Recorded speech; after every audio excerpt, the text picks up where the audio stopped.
Hello, I'm Memphis Mayor Paul Young. As you know, music is always happening in our city. Not sometimes, but 365 days a year. From blues to hip hop, soul to indie rock, from church choirs to DJ sets, Memphis is home to it all. We launched Memphis Music Live 365 to celebrate the creatives, venues, and the culture makers who fuel the live music industry in our city. Check out this month's music moment. Hey, I'm Corey Lou from Corey Lou in the Village, the lead singer and founder. So happy to be with y'all, a Memphis musician. Hey, I'm Renisha Mayes, the founder of Fast Fruits Consulting, born and raised in Memphis, and I'm happy to be here as well.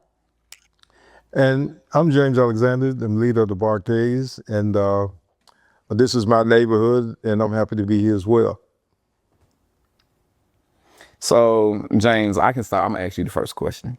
As an artist with decades in the music industry, you've seen a lot, like, from the 60s to the 2020s, now. So what do you think knits the music of Memphis together from the 60s to now? Well, I think that, the music then was good. The music now is good.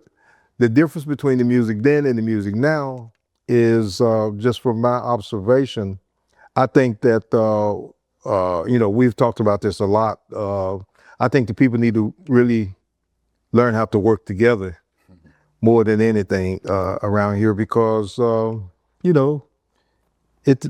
takes a village. Yeah, come on now. To build this thing, I think, if the people learn how to work together, the thing about Memphis, and I didn't have to be so wordy, but you got a situation over here, situation over here, situation over there, and really, I think I said this. I sound like the broken record, but nobody has a hit record, and see, the thing about it is, there have been numerous rap records to happen here in Memphis, but if you notice, they can't get the notoriety that if someone came with a pop type record or R&B record or something like that. I mean, because when rap records come, people say, oh, well, Yo Gotti or even Glorilla got, kind of a lot of pub. Yep. But the reality of it is, if someone would come with a pop record or R&B record, something like a October London or a Her or something like that, we would start getting the notoriety. It just won't happen with the rap. And no disrespect to rap, because rap makes a lot of money. And I'm sorry, I didn't want to be so wordy. Yeah. I think the common thread, what was the question again? Hold on. Just how the music of the past knits the music of the future together. I think what knits us together is that we have authenticity. Memphis has never tried to sound like anyone else, and that has been our superpower. Yeah. Being able to be that group of artists in the city that everybody likes to pivot off of. Right. Like, everyone tries to do what we do, but we do it the best, and we've always held that down. Yeah. And that's always been our superpower. Yeah, I think for me as an up and coming artist, like it's me referencing back to stuff that I've heard from stuff like y'all did and other groups that have come along. But it's hard to create something when all of this has already been created, and listening to going to a place like Stax Music Academy and the Barcades are being embedded in you like this. You hear Barcades everywhere you go. All of the songs, even just walking up here, I was just singing, like just hearing the rhythms and stuff, like, and paying homage to that in the music that we have today. I think that's another way of knitting it and keeping it together. And then also having conversations like this, or like relationships like this. Like James called me now, like he my uncle, like at least once a week, 2 times a week or something like that. And so him being willing to open his hand and to pour into so much knowledge, to just come out with these random stories. Like we were walking from New Daisy last time we were together for the BB King's event, and he told me where the old plush club was. It was a theater there, and y'all used to perform there like on the Thursdays or something like that. And It's a Town 2 Cinema at first. Yeah. It was a movie theater. Never knew, never would have guessed that. I just thought it was just the plush club that got, not burnt down, but they, tore it down. Right. And so after then you told us that, it was like, that's a dope piece of history that I never knew. And so you just pouring back into, you know, the new generation and doing the intergenerational thing. I think that's another way to keep it. Well, since you own that, I'll tell you a little more about that. So a little known history thing that you didn't know, and maybe Renisha knows. You know Calvin, what was Calvin's last name? Calvin Taylor, right? Oh yeah, I know Cap. Calvin Taylor and George owned the Town 2 Cinema, which you knew it as the Plush Club.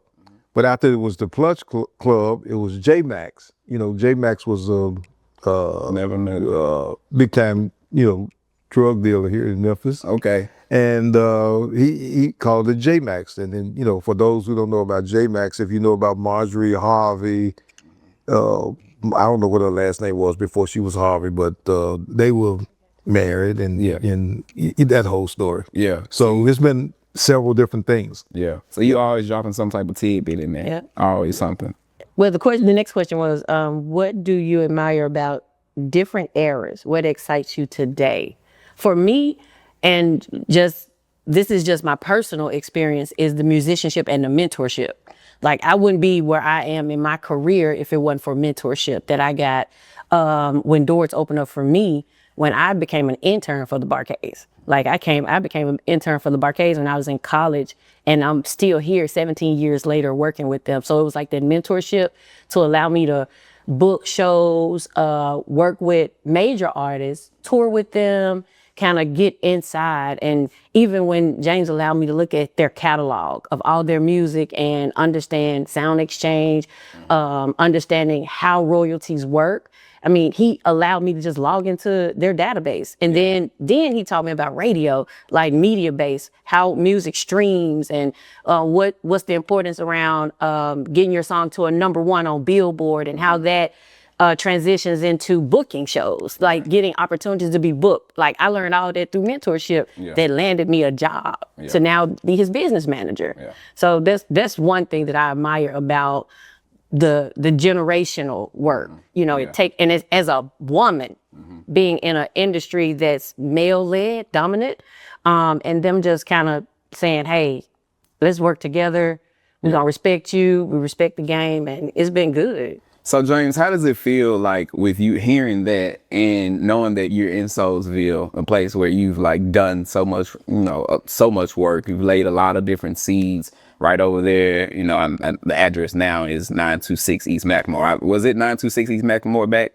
It was 926 East Macklemore back then. Yeah. Too. So, and us being here at the Memphis Slim House, like, how does it feel to know that you like laid so many seeds, done so much work, and your work is still going through, you know, the people today, all these different generations, all these different people that come from, you know, I'm a 90s baby, you got 80s baby, say, like, you got people that were born in the 2000s now, like a young kid, McKenna Cherry, like, he watches you. Like, how does it make you feel, know that your legacy is just going? That makes me feel good, you know, but, you know, and I would be remiss if I didn't say this every time I open my mouth, is that all of that feels great.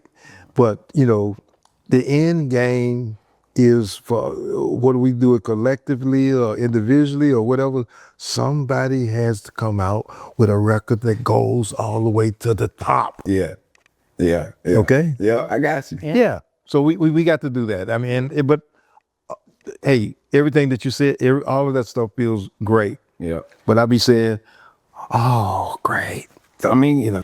And you got your new single now, Back Off the Wall. That's something that's popping now, you know. Yeah, but you know, I won't rest until we take that to the top. Yeah, you got it now. That is, I've been hearing that it's on the way. Yeah, I mean, it's all the way to North Carolina, all type of different. Yeah, but you know, the thing that I had to realize, I listened to, I don't know what it's called, Doctor or Professor Al Bell. The one thing that he always told me is that this is a marathon, not a sprint. Right. Yeah. So, having said that, you know, I might be working this record indecent, but still. Yeah, it's definitely should be doing that. And it's interesting that you talk about collaboration and community. For me, having the village, when I created the village, it was in like you said, it takes a village to do things. I created the village because I knew I couldn't do, this music thing by myself. My music is my baby, but my band is my village, and we come together and we're able to, create together. And so, like you said, for me, something that I want to see in the future with Memphis music is more collaboration, is more community, to where we can, like, when we come together, man, it's no telling what we can create. There's no telling what might happen. And just FYI, just like, let me just give you just a small history lesson. When Barry Gordy signed the Jackson 5, he didn't take it upon himself to say, oh, I got this little kids group. He put an organization together called the Corporation. And at the point that he did that, I didn't realize who the Corporation was. But he put the best rhythm section that he could find together. Because I'm thinking, when you think about Motown, I'm a bass player, so you think about James Jamerson playing the bass on it.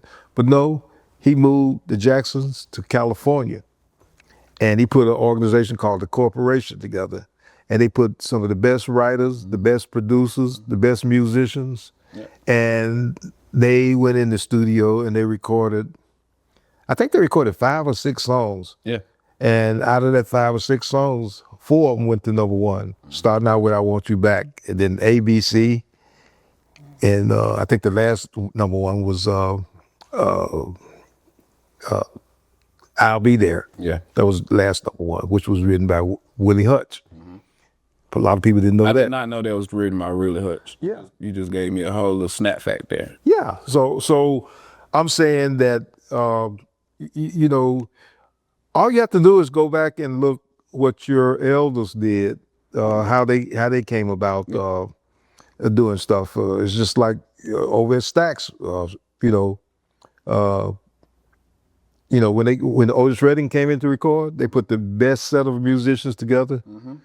And Otis was a guy that he gonna tell each musician what he wanted them to do. Gonna sing it. So need to go back to all of that. Yeah, and that's all I say. You can't reinvent the wheel, especially when something that you sing like that, a system that you sing like that, the work. All you can do is go back, pay homage to that, and then see how that translates to your work. And that goes back to the question of like what excites you about different eras of music. Because for me, like that worked in the 60s and the 70s, and then you had to change to maybe like disco in the 80s and the 90s. It changed a little bit in 2000s.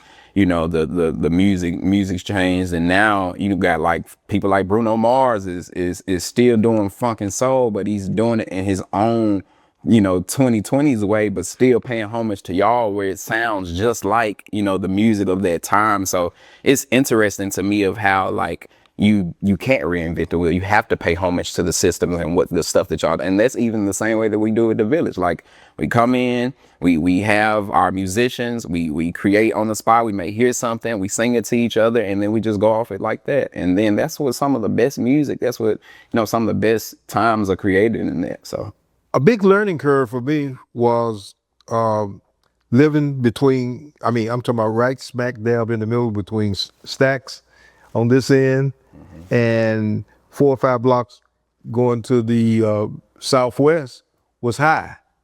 So I had my bass and, actually I went to high first. I went over and I asked Willie Mitchell, I said, hey, I'm a young cat, I'm trying to get in. And he told me, he told me in a beautiful way. He said, look, I got my own cats. yeah. And he had a chemistry that was that he was putting together that was going to work, with the Hodges brothers. Yep. And all of those guys. And so, I didn't like it then, but after knowing how things go, I probably wouldn't have fit into that mold anyway. I was more of a Duck Don, Booker T, Isaac Hayes, David Porter. We were more compatible with each other than those guys over there. No disrespect to them, but it was just, you know, just a different atmosphere. Yeah, yeah. I mean, Stax was always different than everybody else. Stax always had a different grit, you know, a different sound. Like you can just the bass line, you know, from you can tell that oh yeah, this came from Stax, or even just you can tell it came from Memphis. Like you go to different places and we known for, you know, either our bass kick to the how the bass is doing the drums, or even just the bass on the, you know, how you playing. So it's a different feel. So and they also that's translated through eras as well. Like even now my bassist Chris Franklin, like he plays just like how he's heard some of y'all do some of the same things, and you know it can't get away from what's already in you. So you know y'all have influenced so many groups in my opinion, you know. And also, when you think about some of the majors, you think about Aaliyah. A lot of people don't know Too Little, Too Much in Common came from I Care For You, which is Aaliyah's song, which was recorded at Stax. It was recorded at Stax Records. What was the name of the band that actually recorded the song Too Little? Too Little in Common? Yeah. Quick. That if you go back and listen to the original song, it's literally it's the sample of Aaliyah, I Care For You. And FYI, my son produced one of Aaliyah's biggest records, How You Want to Live? Live Without You, Live Without You. Oh, yeah. You know, I can't breathe without you. Yeah. Yeah. And Jazzy produced that. I didn't know that either. Yeah. Yeah. That's crazy. And to speak of Jazzy from Memphis, you know, that era of music and him building what he built with the artists that he's worked with, such as Sierra, Aaliyah, Mary J. Blige, it still emulates the sound of Memphis. You know, it still has that same trajectory. And you think about Triple Six, 3 6 Mafia. And James worked with them as well. And it's like that sound that we have has resonated across the world. And it always comes back to Memphis sound. And another thing to talk about is our musicians here. Our musicians are well renowned. Second to none. And second to none. And they work with so many others around the world. We got musicians such as Marcus Malone working with Cameo. We got Claude Hines working with the Patti LaBelle tour with Gladys Knight. We have Chris Pratt. Yeah. Christina Aguilera. Yeah, I was just finna say. Charles Streeter. Jason Derulo. Derek Renfro with Billie Eilish. It's another Solomon. He's worked with Billie Eilish. Yes. Druid. Yes. He worked with all types. And what's the drummers working with Stevie Wonder? Chris Pratt.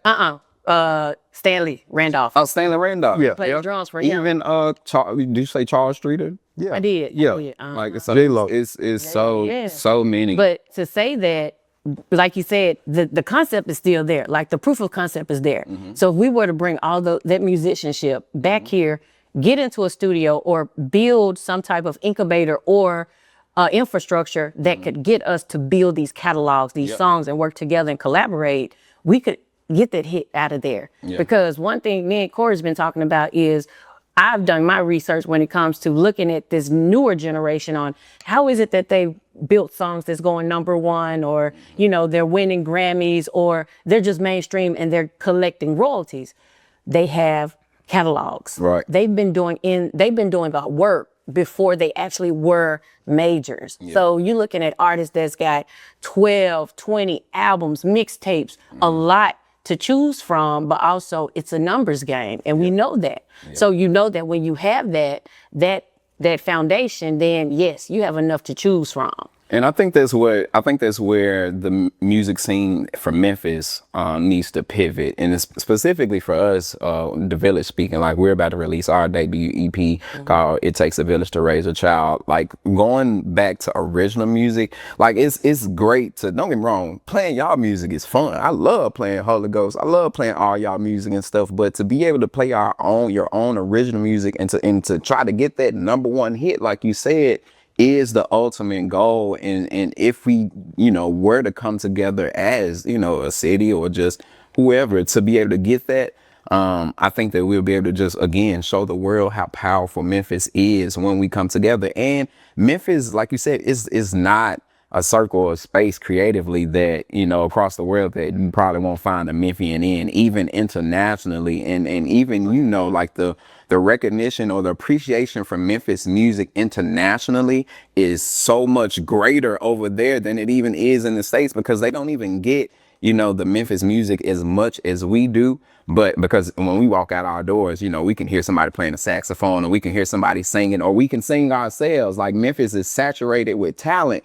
But if you go to a place like Spain, or, you know, Portugal or Italy, they go crazy over it. But just because it's like, oh my gosh, this is what I heard, the Barcades, this is, you know. So to be able to create something that emulates that, for me, is my ultimate goal. And that's how I will pay homage to it. And I'll tell y'all one little thing that, especially if you got a pretty good rhythm section.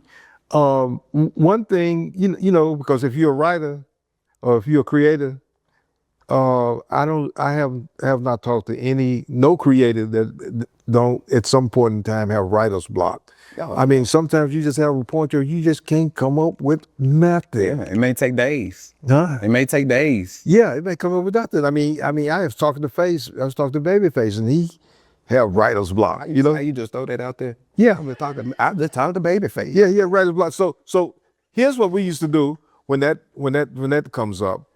You know, the radio, you know, now can be, you know, kind of boring to listen to, but what we used to do is come up with, you know, just take the top 5 or the top 10 songs that's out and just learn them. Yep. I mean, learn them verbatim. Yep. And it's because of the way we play. If you do something repetitive, it may start off sounding like, you know, you copying what somebody's doing. But if you keep playing it, it's gonna start sounding like you. Yep, you put your own in there. And you know, you just change it around a little bit, and all of a sudden you know, I mean, you come up with a song that you ain't stealing nothing. Yeah. You just played it into something else. Yep. I mean, that's how some of the best songs are. And like a lot of people, I mean, you know, that's the only thing I'm telling y'all. Telling y'all that. So I mean, you can try to see if it works for you. Crazy, man. It's crazy. So like, because Barcades is always known for their experience, and that's for me. I always want people to get an amazing live experience. Like, I want them to, you know, the quote that people will forget what you said, they'll forget what you did, but they'll never forget how you made them feel, by Maya Angelou. Like, I feel like the Barcades and the Village, I feel like we both do a great job of providing our audiences with those. But what do you want your audience to leave with after like a performance? Like, what do you want them to? You know, we like for people. Okay, you know, first of all, when people come to our shows, we always advise them to wear something loose. There you go. You know, let them women come in there with them, you know, the tall shoes on. Don't fall. Wear some sneakers, get barefooted. You know, get comfortable. Yep. Get comfortable. Wear something loose. You know, if you wearing weave or whatever, you know, hey, make sure that, you know, if it ain't doing right on your head, take it off. Right here. Yeah, take it off. I mean, just be comfortable, right? We want people to be comfortable, and we want people to come to the show and have a great time. We just did a show a couple of weeks ago, and in Birmingham, Alabama, and we wanted to show with this. Y'all may know him, but I know the youngsters know him too. A guy by the name of Pokey Bear. Oh yeah, come on. Yeah. Pokey Bear opened the show for us, and man, old and young people went crazy because he makes sure that people know that, hey, he come to party, and people party with him. So that's the whole vibe. Because think about it, all the things that are going on in the world today. So if they can carve out 2 or 3 hours, man, where they can just forget about all the BS that's going on in the world and just have a good time, let their hair down, that's a good feeling. That's literally That's a great feeling. That's our mission for the Village is to forget about all of the troubles of the world, to use music as a vehicle to create a safe space for community, fellowship, and love, to, you know, be yourself authentically and to just have fun. That's literally our mission. And with that being said, everybody knows, if you don't know it by now, you should know it, that music is a powerful thing. Oh, it heals the world. Absolutely. I definitely think we're moving from performances to experiences. Oh yeah, definitely. Yeah. Even when you create a project, like for us with this project that we're creating that we just got done, like one of the things that Chris and I was talking about is like we don't want to just create like some music, or I don't never just want to just create music. Don't get me wrong, I understand putting out the body of work and stuff like that, but if I'm gonna put out that body, I want that body of work to each time be an experience and somebody to get something from the beginning song to the end song. So with this, I'm excited about, you know, this experience, but even just on stage, like you want people to have that roller coaster. You want them to come in, my motto is have a good time. Exactly. Might cry a little bit, but at the end, we're going to have some fun. We're going to dance our troubles away, and we're going to have that safe space to do that with music. And I advise all these youngsters, not just youngsters. I mean, all creators. I mean, you need to really keep an open mind about stuff. I mean, you know, don't shy away from constructive criticism. Yes. I mean, we all have been guilty of this. I mean, you know, most people around here, you know, they feel some kind of way when you confront them about what they're doing, because they, you know, they think what they're doing is it, and sometimes it's just not it. So it don't take that the wrong way. You know what I mean? We just trying to help. Yep. It's about being a student of the game and always be willing to take something in. For me, I hope. Hey, I'm still a student of the game. And I was just going to say, I hope that when I get your age, that I'm still a student of the game and willing to learn. You, like us work, you offer so many times of like, hey, let's sit down, let's work together, let's do all this different stuff. And so, like I said, always being a student and being willing to learn something. And for me, that's why I like being around you, because you're always pouring something. And granted, you may not be constructively criticizing my work or whatever, like when we sit down, but you always giving some type of tidbit of wisdom of something that I can grow with or move forward to, you know, what I'm doing or inspire me. So for me, that's very important. That's like one of the number one things. Like talent is 10% of the game. But if I can't teach you, if you're not teachable, if I can't get on the stage and tell you like, hey, you playing this rhythm wrong, I need you to play it this way, or use it, then we can't. It's only so far we can get. Well, this whole thing on how we move from point to point to point is, oh my God, it's 1,000% different from when I started out of the game. I mean, and I look at, you know, some of the people my age, I mean, a lot of them were just lost. Not only just the older people, but some of the younger people, they don't know which way to go, because, you know, we went from having physical product to now, you know, we're in the digital space now and all that stuff like that. And some people cannot cope with it. Right. It's definitely something to get adjusted to, like especially even since COVID has hit, like just the way you have to, you know, distribute your music and put it out. Like even when you told me that, like how you go and you still calling certain radio stations and still, you know, having those relationships, like that's dope for me. Like, man, you still doing some of the groundwork that you started off doing back in the day, you know, and because you were a promoter, like you hosted people's albums and all that, and make sure you promoted their different stuff. So like the fact that you still out here doing that groundwork for your own work is crazy. But hey, no pun intended. You know, about the thing moving from physical to digital. We didn't have no skin in the game. Yeah, it was done by Jews, Italians, and blank. Crazy. We ain't gonna say the other people. And just to touch on the 10%, like you said, 10% of it is a talent. So that 90% is not just the corrective criticism, but there's paperwork involved. Yes. There's real legal things that needs to happen. You'll get lost. Your infrastructure, you will get completely lost. So you need to be able to have someone such as myself that's willing to teach you those things, so that you can understand when you start to level up. Because you don't want to level up and then when you get up there and it's you like, ain't got oh, nothing.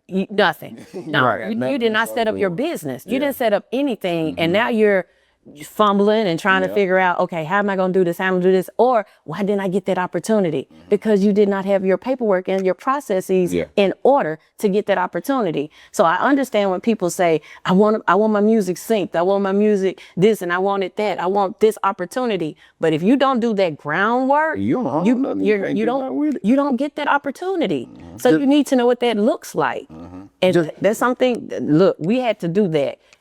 Still today, the number one song for the Barcades is Soul Finger, right? Still bringing in the most royalties right now. If that paperwork was not in place and been put the group, the original members and the estate set aside would not see a royalty to this day.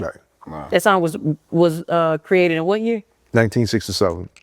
Wow. Yeah. So you're know- collecting royalties from a song. You know, it's a security guard over at the museum right now. His name is Officer Ron. He used to live in the apartments that were in place of Stax before the music cabinets right there. He was there when y'all did I guess y'all reported it at Stax.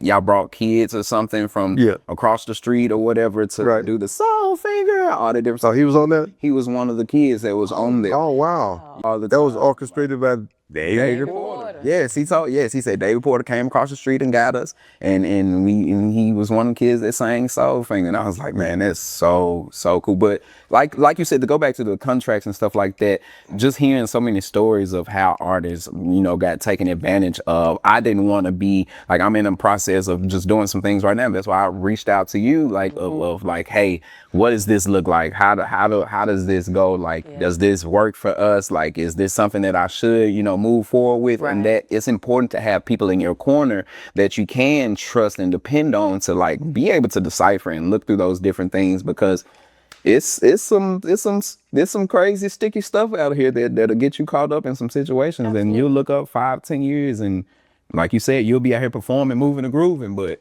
let me just add something to what Renisha said. Hustling with a hobby. There you go. Fine, this last. Wrap it up. Yeah. I deal a lot with iHeart. iHeart, they're both in New York and LA. And just iHeart would not even, they won't even listen to your music if you don't have all your metadata together. If you don't have your ISRC codes, if you don't have all your codes and all your and your WAV files and this, that, and the other, if you don't have all that stuff together, they won't even talk to you. I mean, they won't. Your business together. So, question before we, because we were going to get up out of here. We talk all day. Okay. That's all right. What do you not? We talked about what we want to see in the Memphis music scene as far as community and collaboration. What do you not want to see? I know for me, I don't want to see artists or musicians leaving the city thinking that they got to go somewhere else to be, the artists or create and all this different stuff. What do you not want to see, as one of the pioneers of this Memphis music scene? I would like to see as many people as we can coerce into staying. I would like them to stay. But having said that, I mean, we got to have something for them to stay for. Infrastructure. So we got to have that infrastructure together. And hey, this needs to go on record. Memphis has Memphis, I know we the city, we're down here in the South and all that stuff like that, but there's enough people with resources in this city that we should be able to put some resources together to help facilitate the infrastructure that's needed to do what we have to do. We shouldn't have to go nowhere else. It's right here, up under our thumb. We just, at this particular point, have not tapped into the right resource yet. But I think that's, I feel positive about that. Yeah, I definitely agree that we can rival places like Atlanta and California and New York. And they copy off of us. You're right. You're right. You're 100% right. Right. But the crazy thing is, like, sometimes people just leave here to go there because they think the opportunity is there. So we, like you say, we got to create the infrastructure here so that we don't got to leave home. We can just stay outside our doors and mix. That's right. We got. We got enough studios for sure. Yeah. We got enough musicians. Yeah. We just need the infrastructure and to get it rolling. Yeah. And as I say this once again, say it twice and everything like that. If it's somebody in the middle of all of that, if somebody comes out with that mega song, that will help the situation as well. Well, we're gonna have to let's go to the studio so we can work on that then. Okay. And shout out to the city for putting us together for doing it. Absolutely. I always say creativity opens the door. No, creativity, how do I say this? Creativity, it opens the door, but the infrastructure is what keeps the door open. You're right. That's a good one there. You're right. Yeah. You're right. That's it. You're right. And that's what happened with Stax. The creativity came first. Trust me, there was no infrastructure at first. When Stax first started, there was no infrastructure, but the infrastructure came next. Yeah. But the creativity came first. Yeah. And out of that, we got the barcades. So Right. shout out to y'all. Thank y'all for having us. Thank you to the city. And Yes, shout out to thank the you. DeMarcus, Thank and you. Keisha for doing all this great work. Thank y'all so much for having us. As you can see, live music opportunities are happening every day and all around the city. Be sure to check out Memphis's world-class music scene this month. And on behalf of the entire city of Memphis, we look forward to seeing you at a live music venue soon.